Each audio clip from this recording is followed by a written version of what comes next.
One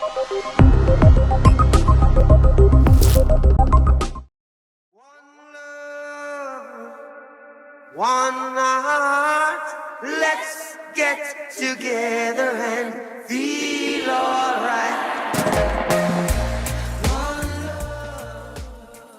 Hola, ¿qué tal? Soy Ivonne Vázquez y esto es Impacto Científico. Y hoy empezamos este podcast con alegría y con optimismo, escuchando de fondo One Love, la canción que Bob Marley grabó en los años 70, pero que cuando empezó la pandemia se convirtió en un himno para apoyar a la UNICEF en su esfuerzo de ayudar a los niños de todo el mundo afectados por el nuevo coronavirus. Así que no hay mejor fondo para el tema de hoy, ya que hablaremos sobre la vacuna contra la COVID-19 para niñas y niños de 5 a 11 años, tomando en cuenta que la inmunización para ellos empezará en Perú este 19 o 20 de enero, según ha informado el Ministerio de Salud. Y bueno, de esa manera Perú se suma a la lista de países que toman esa medida en medio de una tercera ola de la pandemia en la que la variante Omicron predomina en los contagios y los no vacunados son los más expuestos a una infección con complicaciones severas. En el Perú, según el Centro Nacional de Epidemiología, Prevención y Control de Enfermedades, entre la primera, segunda y tercera ola de la pandemia, más de 73.000 menores de 11 años han dado positivo a una infección del SARS-CoV-2 y alrededor de 830 han fallecido. Aunque los expertos señalan que la cifra de infectados sería mayor, ya que la mayoría de niños han sido asintomáticos y no se estaría considerando a todos en este recuento. Y precisamente para evitar más cifras lamentables como estas, ahora se prevé vacunar a más de 5.200.000 menores de todo el país. La campaña empezará con los niños de 10 y 11 años y con quienes tengan también alguna comorbilidad o algún grado de inmunosupresión. La vacuna autorizada por la DIGEMIT para esta inmunización es la de Pfizer, la única que también ha sido aprobada por los organismos reguladores de Estados Unidos y de la Unión Europea, después de haber superado con éxito los ensayos clínicos con alrededor de 4.650 niños de diversos países y mostrado una efectividad de 91% para prevenir la infección sintomática del SARS-CoV-2 en niños de 5 a 11 años. ¿Y en qué consiste esta vacuna y el programa de vacunación en sí? Lo comentamos ahora con el Dr. Roger Hernández Díaz, especialista en infectología pediátrica y docente de la Universidad Peruana Cayetano Heredia, además de clínico del hospital de esta universidad. Doctor, ¿qué diferencia a las vacunas Pfizer para niños de 5 a 11 años, las que se van a aplicar próximamente aquí en el Perú, de las que ya se han aplicado o se están aplicando para adolescentes y para adultos? Mira, básicamente esta vacuna que se está poniendo a niños, básicamente es la misma tecnología, es los mismos componentes, lo que diferencia es la dosis. Actualmente la dosis que se está usando es 30 microgramos y posteriormente la dosis que usarán los niños será 10 microgramos. 10 microgramos, es decir, la tercera parte de la concentración que se aplica a un adulto, ¿verdad? Y serán también 2 dosis, ¿no? En esencia, el esquema de vacunación es el mismo, una primera dosis en el día 1 y la segunda dosis en el día 21. En los pacientes que tienen inmunidad disminuida, se está planteando la posibilidad de tener unas 3 dosis. Doctor, esta vacuna fue desarrollada mientras predominaba la variante Delta, es decir, los niños que participaron en el ensayo estaban contagiados con la variante Delta. ¿Los resultados serán los mismos para la variante Omicron, que es la que predomina ahora? A ver, la vacuna de ARN mensajero adultos se desarrolló antes que exista la variante Delta, se desarrolló justo para la primera variante. Cuando se comenzó a probar en niños, la protección de alrededor del 90% que figuran en los estudios era cuando la gran mayor parte de pacientes niños eran Delta. Para el Omicron, ensayo, claro. Hay varios cambios que se dan en la proteína S, justo a donde va dirigida la acción de la vacuna. Probablemente puede haber disminución y por eso es que se está hablando de una tercera dosis. Pero ojo, estos estudios están basados en medir anticuerpos neutralizantes, porque repito, yo podría tener una óptima protección a través de respuesta inmunocelular, que no es la que estoy midiendo. Fíjate, esto se sabe desde hace muchos años, ¿eh? Antes se vacunaba, por ejemplo, hepatitis B cada 10 años y después se descubrió que a pesar de que muchos pacientes tenían anticuerpos catalogados como no protectores, igual se protegían. ¿Por qué? Porque el sistema inmune no solo son anticuerpos, sino también es una serie de respuestas. De acuerdo. ¿Y hay contraindicaciones para esta vacuna, doctor? Las contraindicaciones para vacunar es que yo haya tenido un shock anafiláctico, que es una reacción severa de alergia a una dosis previa de vacuna, y en verdad esa condición es extremadamente rara. Y las otras cosas son precauciones. Por ejemplo, si yo soy una persona alérgica, si yo he tenido una miocarditis, por ejemplo, lo que yo voy a tener es más cuidado al momento de vacunar. Por ejemplo, si yo soy un paciente muy alérgico a todo, ok, ese paciente yo le voy a vacunar y no le voy a hacer esperar en el vacunatorio pues una hora y vete a tu casa. Voy a acentuar mi esfuerzo en decir todos los signos de alarma que deben hacer que el niño regrese y asegurarme que esa posibilidad existe. Pero en realidad, cuando uno hace costo-beneficio en el sentido de riesgos inherentes a la vacuna versus los efectos benéficos, es absolutamente favorable, porque acuérdense, si bien es cierto, COVID en niños no es una enfermedad tan letal como en adultos, en Perú es uno de los países que más letalidad tiene. Niños muy pequeños, el 1% ha fallecido, no es poca cosa. Si uno va a los datos oficiales, eso es lo que se tiene de letalidad. Y a propósito de datos, según la información de otros países, y también entiendo que de Perú, el porcentaje de niños infectados, sobre todo los que están en rango de 5 a 11 años, ha aumentado en los últimos meses. ¿Eso qué significaría? Mira, hay que tener cuidado con esta forma de análisis, porque acuérdate que cuando recién hubo la pandemia, todos los papás del mundo guardaron a sus niños en su casa. Por lo tanto, la posibilidad de que los niños sean afectados era menor. En la medida que los niños se fueron exponiendo, obviamente comenzaron a haber más porcentaje de niños. El Ministerio de Salud ha dispuesto que si un niño ha tenido ya COVID-19, se le debe aplicar la vacuna 14 días después del alta médica. Es decir, igual, aunque haya tenido COVID, se le debe vacunar.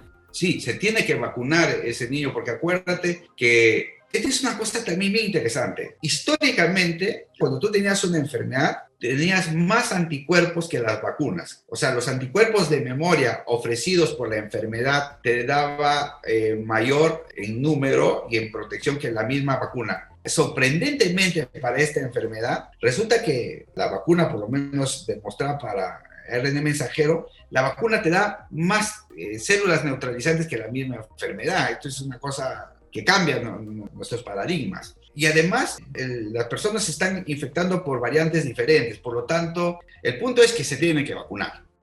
Doctor, otra pregunta que siempre se hace, bueno, nos hacemos todos, respecto a que los niños son muy propensos a contraer otras infecciones por diversos microorganismos, ¿no? Como el rotavirus, el virus sincital respiratorio o BCR, por ejemplo, ¿no? ¿Qué ocurre si además se contagian con el coronavirus y hacen una coinfección? Mira, hay muchos trabajos al respecto. Hay trabajos que nos hablan de coinfección desde 10% hasta coinfecciones tan altas como 50, 60% en COVID más algún otro virus. Entonces, es relativamente frecuente que tú tengas más de un virus. Cuando comenzó el COVID, como la gente se confinó, cayeron los demás virus, pero la gente comenzó a venir de nuevo, a abrirse, y otra vez comenzaron a circular BCR, a tal punto que nosotros en mi hospital, por ejemplo, hemos tenido mucho más casos de BCR que COVID. Yo podría tener un virus que es mortal, tipo influenza, y que además tienen COVID. Y entonces la probabilidad de que mi paciente le vaya peor va a ser mayor. Eso debe ponernos en alerta para decir, ok, no puedo dejar de vacunarme, porque si tengo COVID más influenza, lo voy a tener más difícil. Claro, por supuesto. Y quienes han tenido la COVID-19 están también propensos o muy vulnerables para contraer otras infecciones, ¿no? Para contagiarse con otros microorganismos. Sí, también se sabe que después de una infección viral, tienes la predisposición para que se te sobreinfectes con otra bacteria. Por frecuencia tienes influenza y neumococo, pero eventualmente puedo tener otro virus como varicela, sarampión, rubiola, o cualquier otra enfermedad inmunoprevenible que puede coexistir con COVID. Y si yo puedo evitar la coexistencia, mejor, y eso nos debe llamar la atención para que no solo pensemos en vacuna contra COVID, sino en todas las demás vacunas, más aún un escenario de que en el Perú y en general en la región tenemos bajas coberturas y la potencial amenaza de un brote está latente. Doctor, una pregunta recurrente también es sobre las reacciones que genera esta vacuna en los niños cuando apenas se la aplican, ¿no? Pero también hay quienes hablan de un riesgo de miocarditis. ¿Usted qué información tiene al respecto? Las reacciones en general son similares a las producidas por grupos mayores desde el momento en que te ponen la inyección, dolor en la zona que te han inyectado, eritema en la zona donde te han inyectado como cualquier vacuna. Y para esta vacuna se describe cefalea, algunos cuadros de diarrea, pero lo que está muy resaltado en las redes es esto de la miocarditis. Efectivamente, se ha encontrado que en grupos de jóvenes puede haber algún grupo que desarrolla miocarditis, pero en general son miocarditis que se resuelven. Y lo que hay que tener en cuenta es lo siguiente: la cantidad de miocarditis ocasionadas por el virus es absolutamente superior a la cantidad de miocarditis que podrían estar asociadas a la vacuna. Estamos hablando de mucha diferencia. Entonces, si es que no me vacuno, voy a tener más probabilidad de tener miocarditis que si es que me vacuno. Y la miocarditis que se ha estado asociando a la vacuna, que en primer lugar es infrecuente, felizmente estas se resuelven. En cambio, las miocarditis ocasionadas por el virus pueden dar un daño severo cardíaco. Que sería una de las secuelas que se conocen como COVID prolongado, ¿verdad? Eso está mucho más descrito y más frecuente en adultos como una enfermedad post-COVID o COVID prolongado, son muchos nombres que se da, pero también se da en niños que van a persistir con problemas, por ejemplo, de cefalea, de dolor abdominal, de cansancio crónico, de disturbios en el sueño y que han estado asociados a la enfermedad. Con mucho menor frecuencia, según los estudios pueden variar hasta entre un 2 a 4% de los niños que han tenido COVID podrían tener esta patología, y que también hay que tenerlo en cuenta porque tiene que ver con que debemos vacunar para evitar justo estas cosas. Y también porque ahora que los niños volverán a la escuela, que se entiende ya lo harán este año, vacunados, se teme que ahora los niños pues sean transmisores de contagios para los adultos que sí son vulnerables, que tienen de pronto comorbilidades o que son mayores de edad, como los abuelitos, ¿no? Otra vez, por la misma razón de que ahora ya los niños están más expuestos, etcétera, se puede ver que hay más niños, pero ahí puede haber un sesgo en la forma que estamos observando. Lo que sí se ha demostrado es, hay algunos trabajos que demuestran que la carga viral en niños puede ser tan igual o más alta que en los adultos. Si bien es cierto, no le está ocasionando tanto efecto como en el adulto, un niño potencialmente se puede convertir en un gran transmisor. Otra razón para vacunar a los niños. Doctor Hernández, ahora hablemos de la otra cara de la COVID-19, los efectos colaterales.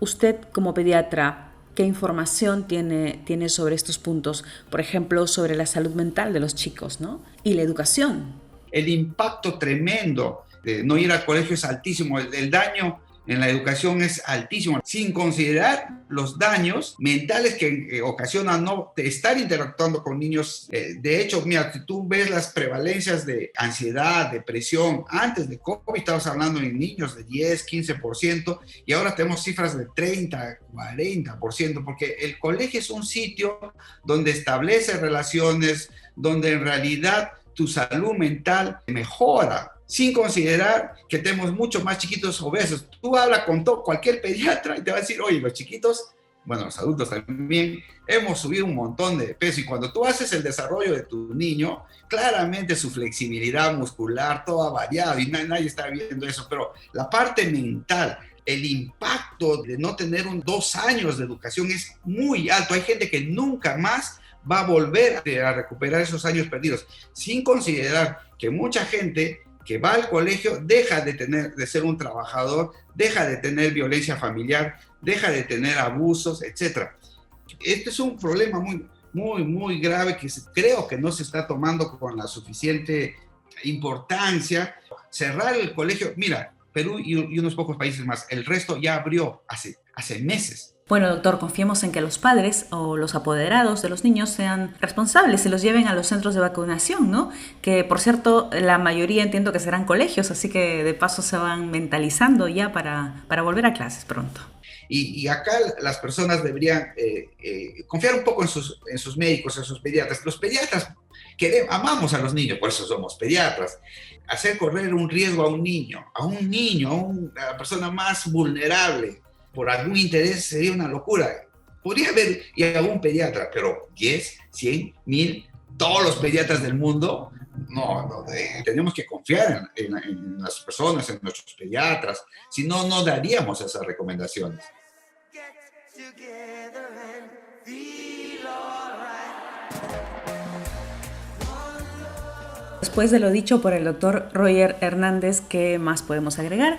Bueno, sí, dijimos que los niños que han tenido COVID pueden vacunarse 14 días después, pero nos referíamos a quienes han tenido un COVID leve, ¿no? Nos faltó aclarar que quienes han tenido un COVID severo con necesidad de oxígeno u hospitalización deben esperar 90 días después del alta médica. Recuerden que los menores deben ir al centro de vacunación acompañados por uno de sus padres, por un tutor o por un familiar mayor de 18 años. Esperamos haber despejado sus mayores dudas y ahora sí, la salud de sus niños está en vuestras manos.